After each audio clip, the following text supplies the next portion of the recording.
Hello વિદ્યાર્થી મિત્રો, last video લેક્ચરની અંદર આપણે ખરેખર VACPR સિદ્ધાંત બરાબર છે મોસ્ટ ઇમ્પોર્ટન્ટ જેના 3 કોષ્ટક વિશે સમજ્યા છે. જે છેલ્લું કોષ્ટક હતું તેમાં MCQ નો મુદ્દાઓ લગભગ આપણી પાસે આવે છે. તો VACPR સિદ્ધાંત શું સમજાવે તો કે ભાઈ VACPR સિદ્ધાંત અણુનો ભૌમિતિક આકાર સમજાવતો જોવા મળે, પણ સૈદ્ધાંતિક રીતે બહુ સફળ નહીં થયેલો હતો બસ એ સિદ્ધાંત. એટલે ત્યારબાદ સંયોજકતા બંધનવાદ વેલેન્સ બોન્ડ થિયરી એ ખરેખર પરમાણ્વીય કક્ષકોનું સંમિશ્રણ એ મુદ્દાને ધ્યાનમાં લઈને હિટલર અને લંડન નામના વૈજ્ઞાનિકે, લિનસ પાઉલિંગ અને સ્લેટર નામના વૈજ્ઞાનિકોએ ચાર વૈજ્ઞાનિકોએ સાથે મળીને સંયોજકતા બંધનવાદની શરૂઆત કરી. હવે વિદ્યાર્થી મિત્રો, આપણા સિલેબસની અંદર આખી થિયરી નો મુદ્દો ડિલીટ કરેલો છે, એટલે આપણે થિયરી એક્ઝામમાં નહીં પૂછીશું, પણ એના કોન્સેપ્ટ યાદ રાખવાના છે જે આપણને MCQમાં ઉપયોગી થશે. એટલે સ્ટાર્ટિંગ કરીએ થિયરી આપણે એક્ઝામમાં પૂછીશું નહીં, પણ એના ઉપર ડિપેન્ડેબલ MCQ હોય તો આપણે MCQ ને ધ્યાનમાં રાખવાના રહેશે. બરાબર છે. તો સંયોજકતા બંધનવાદને અંગ્રેજીમાં વિદ્યાર્થી મિત્રો વેલેન્સ બોન્ડ થિયરી તરીકે ઓળખાવી શકાય છે. તો સંયોજકતા બંધનવાદ અને આપણો 4.52 4.53 આ જે મુદ્દાઓ છે એ આપણે થિયરીમાં ધ્યાનમાં લેવાના નથી. એટલે કે પરમાણ્વીય કક્ષકોનું સંમિશ્રણ સુધી આપણે મુદ્દાઓને ધ્યાનમાં લેવાનું નથી. આપણે એ કોન્સેપ્ટ ક્લિયર કરી દેવાનો છે. તો સંયોજકતા બંધનવાદ હિટલર અને લંડન નામના વૈજ્ઞાનિકો આ સિદ્ધાંત રજૂ કર્યો, બરાબર, જેનો વિસ્તૃત અભ્યાસ અને વિકાસ લિનસ પાઉલિંગ અને સ્લેટરે કર્યો. વૈજ્ઞાનિકોના નામ સાથે કંઈ કન્સર્ન નથી, પણ એટલીસ્ટ આપણને ખબર હોવું જોઈએ. એ આપણી રેફરન્સ બુકમાં લગભગ એકાદ ક્વેશ્ચન છે પણ ખરો કે ભાઈ સંયોજકતા બંધનવાદનો વિકાસ કોણે કર્યો, તો લિનસ પાઉલિંગ અને સ્લેટર. બરાબર. હવે જો આ સિદ્ધાંત શું છે, શું કહે છે, બરાબર. આ સિદ્ધાંત પ્રમાણે જ્યારે અર્ધપૂર્ણ ભરાયેલી પરમાણ્વીય કક્ષકો એટલે જુદા જુદા પરમાણુ અથવા એક સરખા પરમાણુ એટલે સમકેન્દ્રીય અણુ, વિષમ કેન્દ્રીય અણુ, બરાબર, તો એ બધાને જ આ સંયોજકતા બંધનવાદ લાગુ પડતો જોવા મળે. દાખલા તરીકે ભાઈ હાઇડ્રોજન અણુ છે, મિથેન અણુ છે, એમોનિયાનો અણુ છે, PCl5 છે, આ બધા જ અણુને સંયોજકતા બંધનવાદ લાગુ પડે. પણ એ સંયોજકતા બંધનવાદનો મેઇન સિદ્ધાંત શું છે? શું કીધું? જ્યારે અર્ધપૂર્ણ ભરાયેલી પરમાણ્વીય કક્ષકો આપણે સ્પષ્ટાબી કરવાના છે, એકબીજાની નજીક આવે છે ત્યારે અર્ધપૂર્ણ ભરાયેલી પરમાણ્વીય કક્ષકો, કારણ કે પરમાણુ જ્યારે એકબીજાની નજીક આવે, કેવી રીતે પરમાણુ એકબીજાની નજીક આવશે તેના વિશે બી આપણે સ્પષ્ટ કરીશું. કારણ કે પરમાણુ હોય તો પરમાણુના કેન્દ્રની આસપાસ ઇલેક્ટ્રોન ફરતા હોય. તો કે બે પરમાણુ એકબીજાની નજીક ક્યારે આવે? જ્યારે એમની વચ્ચે આકર્ષણ બળ ઉદ્ભવતું હોય ત્યારે. અને બે પરમાણુ એકબીજાથી દૂર ક્યારે જતા હોય? તો અપાકર્ષણ બળને કારણે. અને પરમાણુ એકબીજાની નજીક આવે ત્યારે એ પરમાણ્વીય કક્ષકોમાં રહેલા ઇલેક્ટ્રોનની ભાગીદારી થાય, પરમાણ્વીય કક્ષકોનું સંમિશ્રણ થાય અને સહસંયોજકની રચના થતી જોવા મળે. તો એવી સ્પષ્ટતા કરી છે, જ્યારે અર્ધપૂર્ણ ભરાયેલી પરમાણ્વીય કક્ષકો એકબીજાની નજીક આવે ત્યારે તેઓ સંમિશ્રણ પામે છે અને પરિણામે સહસંયોજકની રચના થતી જોવા મળે. માની લો કે હું તમને એકદમ સિમ્પલ એક્ઝામ્પલ આપું છું. માની લો કે આ તમારી પાસે આ એક હાઇડ્રોજન પરમાણુ છે, આ બીજો એક હાઇડ્રોજન પરમાણુ છે, બરાબર છે, આ બીજો એક હાઇડ્રોજન પરમાણુ છે, અને આ ઇલેક્ટ્રોન એનું મૂવમેન્ટ કરે છે, આ પણ ઇલેક્ટ્રોન મૂવમેન્ટ કરે છે. તો હવે આ બંને પરમાણુઓ જ્યારે એકબીજાની નજીક આવે ત્યારે આ એક જે ઇલેક્ટ્રોન છે તે અહીંયા અને આ બીજા પરમાણુનો ઇલેક્ટ્રોન અહીંયા. તો અહીંયા તમે જુઓ, આ વચ્ચે જે છે શું થાય છે? પરમાણ્વીય કક્ષકોનું સંમિશ્રણ થાય છે. તો આ પરમાણ્વીય કક્ષકોનું જ્યારે સંમિશ્રણ થતું હોય ને ત્યારે આ ઇલેક્ટ્રોન યુગ્મ, એ જે ઇલેક્ટ્રોન યુગ્મ બનતું હોય એ સહસંયોગની રચના કરે. એટલે આ ઇલેક્ટ્રોન યુગ્મનું આ કેન્દ્ર પ્રત્યે અને આ કેન્દ્ર પ્રત્યે એક સરખું આકર્ષણ બળ ઉત્પન્ન થતું જોવા મળે, આપણે એવું કહી શકાય. એટલે આને શું કહેવાય? આને શું થયેલું કહેવાય છે? સંમિશ્રણ થયેલું છે એવું કહી શકાય. તો કેવી રીતે સંમિશ્રણ થયેલું છે? કે ભાઈ આ હાઇડ્રોજન પરમાણુની વનેશ કક્ષક બીજા હાઇડ્રોજન પરમાણુની વનેશ કક્ષક. તો કક્ષક કેવી હોય? વનેશ કક્ષકનો આકાર કેવો હોય? રાઉન્ડ આકારનો હોય. બરાબર છે. અને આપણે વાત કરી તે પ્રમાણે આ રીતે સંમિશ્રણ થતું હોય. બરાબર છે. તો આ જે સંમિશ્રણ થાય છે ત્યારે આ બે જે ઇલેક્ટ્રોન હોય છે તે ઇલેક્ટ્રોન કેવા એકબીજાથી પરસ્પર વિરુદ્ધ દિશામાં હોય ત્યારે જ પરમાણુ કક્ષકોનું સંમિશ્રણ થતું હોવું જોઈએ, આપણે એવું ધ્યાનમાં રાખી શકાય. બરાબર. બીજું કે અહીંયા ભલે જુદા જુદા પરમાણુઓ હોય તો પણ એ પરમાણુની પરમાણુ કક્ષકો વચ્ચે ઊર્જાનો તફાવત વધારે હોવો જોઈએ નહીં. આપણે એ મુદ્દો બી આપણે ધ્યાનમાં રાખવાનો છે. બરાબર છે. તો આ એક જે કોન્સેપ્ટ છે એ કોન્સેપ્ટને આપણે ક્લિયર કરી દેવાનું છે. બરાબર. તો હવે એટલે આ જે સિદ્ધાંત છે ને વિદ્યાર્થી મિત્રો ટેક્સ્ટ બુક ની અંદર નથી આપેલું, પણ આપણે સમજવાનો કોન્સેપ્ટ ક્લિયર કરવા માટે આપણે મેન્શન કરેલું છે કે જ્યારે અર્ધપૂર્ણ ભરાયેલી પરમાણુ કક્ષકો એકબીજાની નજીક આવે છે ત્યારે તેઓ સંમિશ્રણ પામે અને પરિણામે સહસંયોગ બની રચના થાય છે.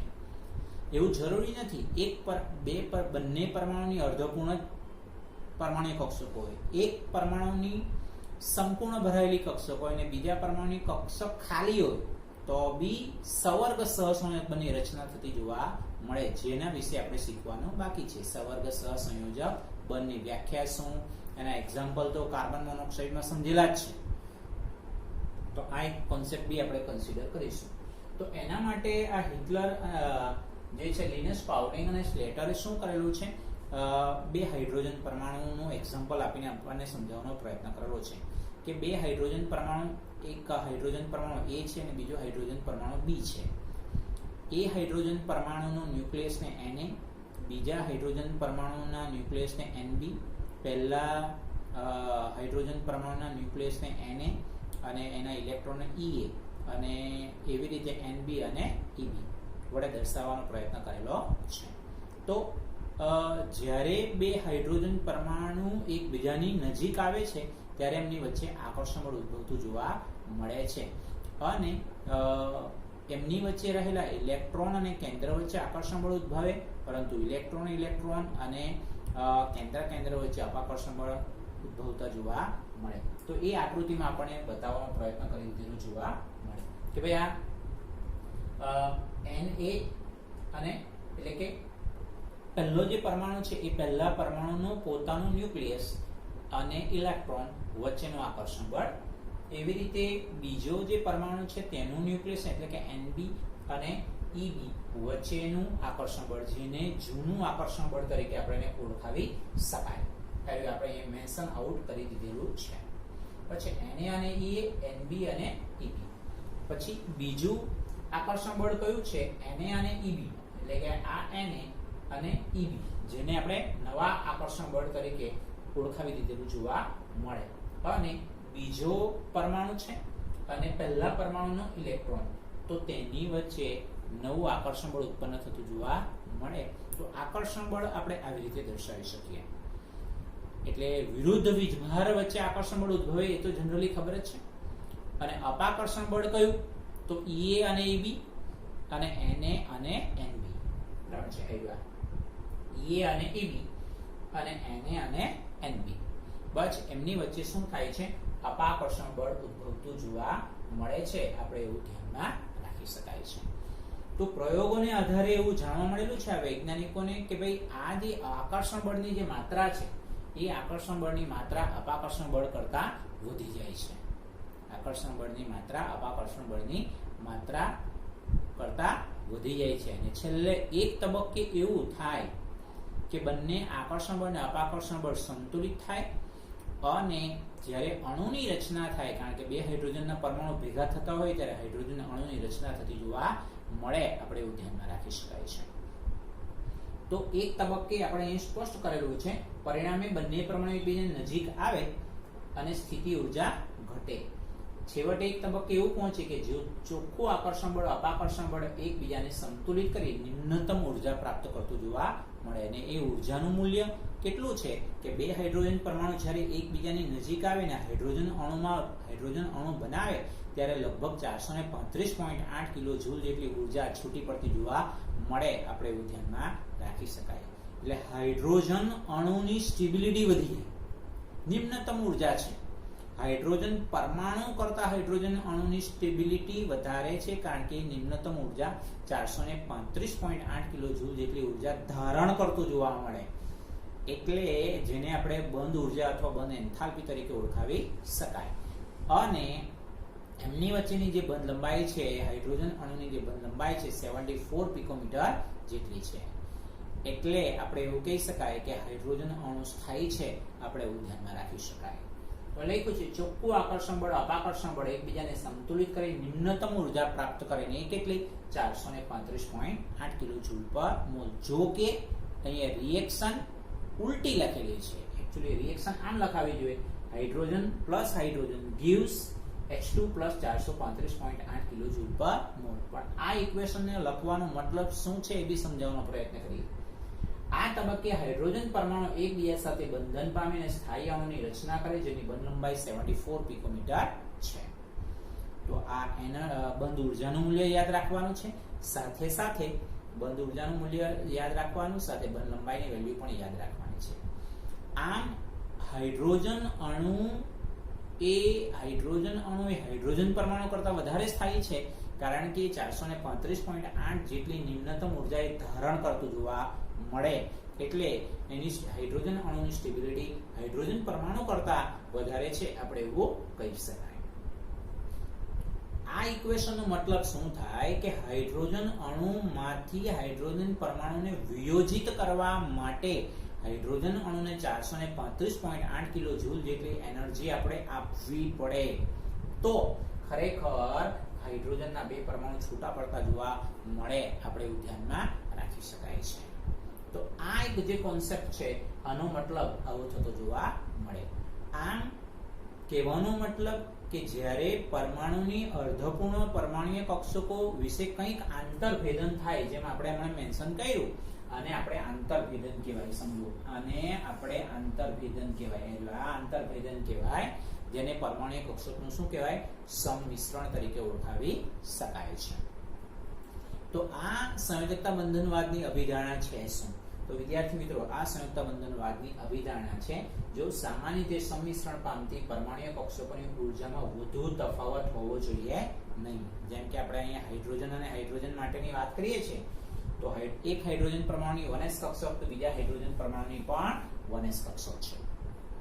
બરાબર છે. એવી રીતે બીજા આપણે ખાસ કરીને બીજા અણુમાં રહેલા જે પરમાણુ છે તેના માટેની બી આપણે ટોટલી સ્પષ્ટતા કરી શકીએ છીએ. બરાબર છે. અહીંયા એ મુદ્દાને બી આપણે સમજાવવાનો પ્રયત્ન કરીશું.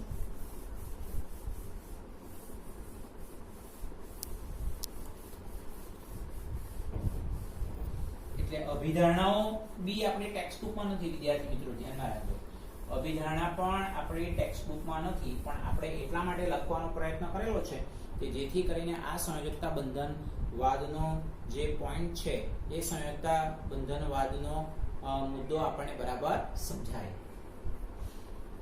સામાન્ય રીતે સંમિશ્રણ પામતી પરમાણુય કક્ષકોની ઉર્જામાં વધુ તફાવત હોવો જોઈએ નહીં. સેકન્ડ, સંમિશ્રણ પામતી પરમાણુય કક્ષકો અર્ધપૂર્ણ હોવી જોઈએ અને તેમાં રહેલા ઇલેક્ટ્રોનના ભ્રમણની દિશા એકબીજાથી વિરુદ્ધ હોવી જોઈએ, જે આપણે મેન્શન કરી. પરમાણુય કક્ષકોનું યોગ્ય માત્રામાં સંમિશ્રણ થવું જોઈએ. જો વધારે પરમાણુય કક્ષકોનું વધારે માત્રામાં જો સંમિશ્રણ થાય તો જે સહસંયોજક બંધ બને એની એનર્જી વધારે હોય, એટલે એ સહસંયોજક બંધની પ્રબળતા વધારે હોય, જેને આપણે સિગ્મા બંધ તરીકે ઓળખવાના છે. પરમાણુય કક્ષકોની સંમિશ્રણની માત્રાને આધારે સહસંયોજક બંધના પ્રકાર, તો એમાં સિગ્મા બંધ અને પાઈ બંધ વિશે શીખવાના છે, જે આપણે ઓર્ગેનિક કેમિસ્ટ્રીમાં બી ઉપયોગી થવાનો છે.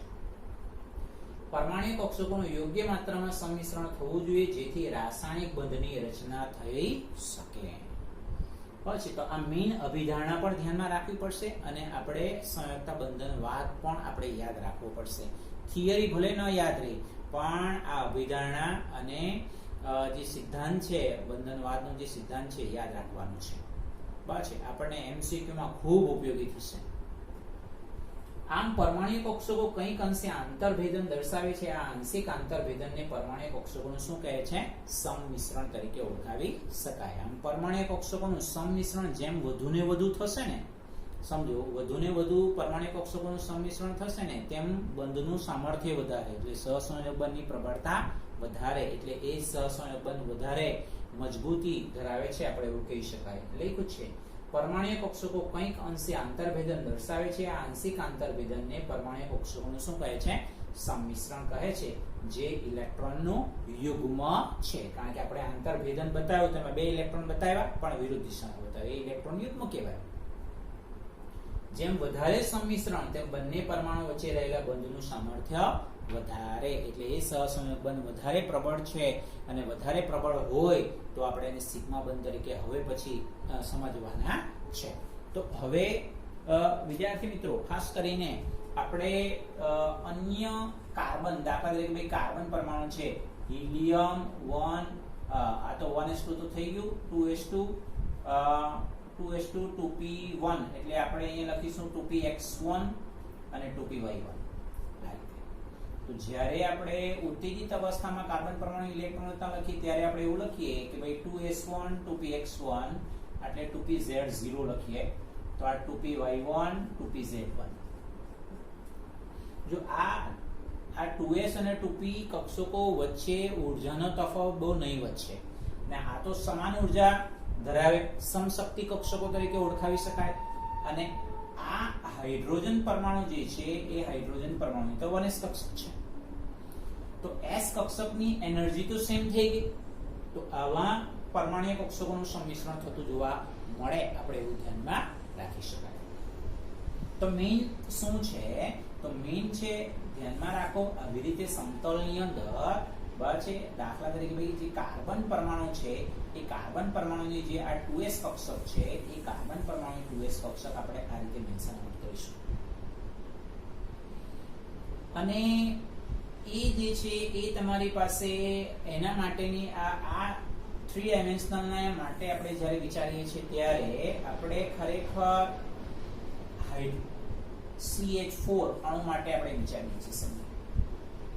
એટલે આપણી પાસે આવી રીતે પછી 4 બંધ બનતા હોવા જોઈએ, 4 સહસંયોજક બંધ બનતા હોવા જોઈએ. અને 4 જ્યારે સહસંયોજક બંધ બનતા હોય ત્યારે કાર્બન પરમાણુની જે 2s કક્ષક છે તે કાર્બન પરમાણુ 2s કક્ષકનો એક ઇલેક્ટ્રોન અને હાઇડ્રોજન પરમાણુ 1s કક્ષક, એટલે કે આ રીતે આ હાઇડ્રોજન પરમાણુની 1s કક્ષક, આ પરમાણુ કક્ષકોનું સંમિશ્રણ છે. બરાબર છે. એવી જ રીતે રાઉન્ડ આકારમાં આપણે એટલા માટે દર્શાવવાનો પ્રયત્ન કરેલો છે કે જેથી કરીને આપણને એનો ટોટલી કોન્સેપ્ટ જે છે આપણને પ્રાપ્ત થતો જોવા મળે, આપણે એવું ધ્યાનમાં રાખીશું. તો એના વિશેની જ્યારે આપણે વાત કરીએ છીએ ને ખાસ કરીને તો સ્પષ્ટતા કરીએ તો કે ભાઈ ખાસ કરીને 2px માની લો કે ભાઈ આ તમારી 2px કક્ષક છે. કોની 2px કક્ષક? કાર્બન પરમાણુ 2px કક્ષક. તો હાઇડ્રોજન પરમાણુની 1s કક્ષક, આ હાઇડ્રોજન પરમાણુની 1s કક્ષક. એવી જ રીતે આપણે માની લો કે આ 2py છે, તો આ તમારો હાઇડ્રોજન પરમાણુની 1s કક્ષક. અને જ્યારે ખાસ કરીને 2pz કક્ષક, અને 2pz કક્ષક માટે આપણે જ્યારે આમ વિચારીએ આ 2pz કક્ષક, તો આ હાઇડ્રોજન પરમાણુની 1s કક્ષક. આમ કરીને કાર્બન પરમાણુ 2s કક્ષક અને 1s, કાર્બન પરમાણુ 2px અને 1s, કાર્બન પરમાણુ 2py અને 1s, અને કાર્બન પરમાણુ 2pz અને 1s. આમ પરમાણુ કક્ષકોનું જ્યારે સંમિશ્રણ થતું હોય ત્યારે 4 સહસંયોજક બંધની રચના થતી હોય છે, આપણે એવું ધ્યાનમાં રાખી શકાય. તો એક્ચ્યુઅલી ખરેખર જોવા જઈએ તો વિદ્યાર્થી મિત્રો અહીંયા જે પરમાણ્વીય કક્ષકોનું જે સંમિશ્રણ થતું હોય ને એ પરમાણ્વીય કક્ષકોનું સંમિશ્રણ 3 અલગ અલગ પ્રકારમાં આપણે વહેંચી શકીએ. અને ત્રણે ત્રણ અલગ અલગ પ્રકારમાં કેવી રીતે, તો કે ભાઈ પરમાણ્વીય કક્ષકોનું જે સંમિશ્રણ છે એ પરમાણ્વીય કક્ષકોનું સંમિશ્રણ ધન સંમિશ્રણ,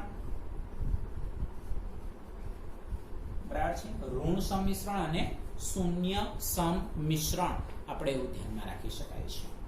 બરાબર છે. તો ધન સંમિશ્રણ માટે કેટલી પોસિબિલિટી છે આપણી પાસે? તો ધન સંમિશ્રણ માટે વિદ્યાર્થી મિત્રો આ જે પોસિબિલિટી છે એ આ રીતે છે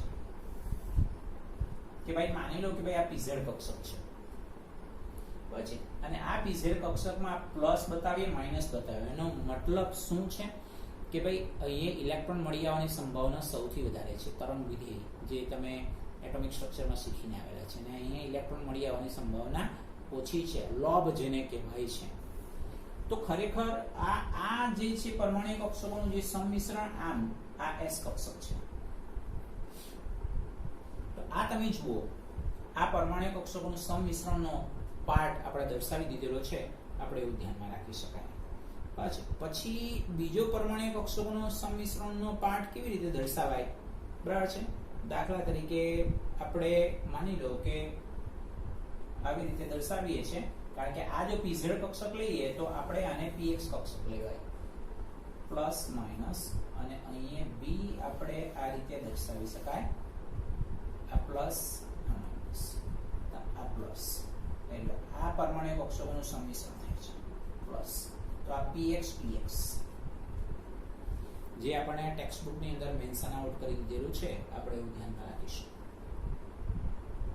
એવી જ રીતે py, એવી જ રીતે py, આ py છે, અને એવી જ રીતે આપણે મેન્શન આઉટ કરીએ ખાસ કરીને આમ આ પ્લસ માઈનસ, તો py ને એટલે આ જ્યાં ઇલેક્ટ્રોન મળી આવવાની સંભાવના વધારે છે ત્યાં પરમાણ્વીય કક્ષકોનું સંમિશ્રણ થતું જોવા મળે.